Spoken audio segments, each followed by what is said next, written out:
The first verse of 2 Chronicles 1 says that Solomon established himself in his kingdom.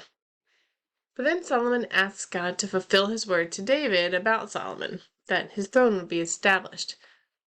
When we do work we've been given by God to do, or when we find ourselves in a position that God put us in, we need to remember that although we certainly worked, it was God's doing.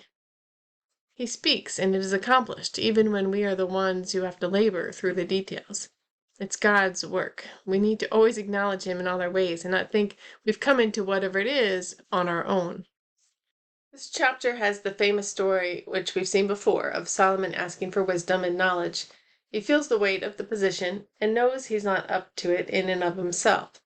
God blesses Solomon with riches and honor because it was in his heart to ask for wisdom and knowledge, because his heart was burdened for the people of Israel and how he could effectively lead them. God has given you some position. It may just be a son or daughter, but you have a position.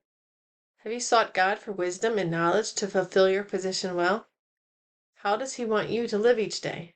He gave you your life and put you just where you are for such a time as this. It was His choice, and He does all things well.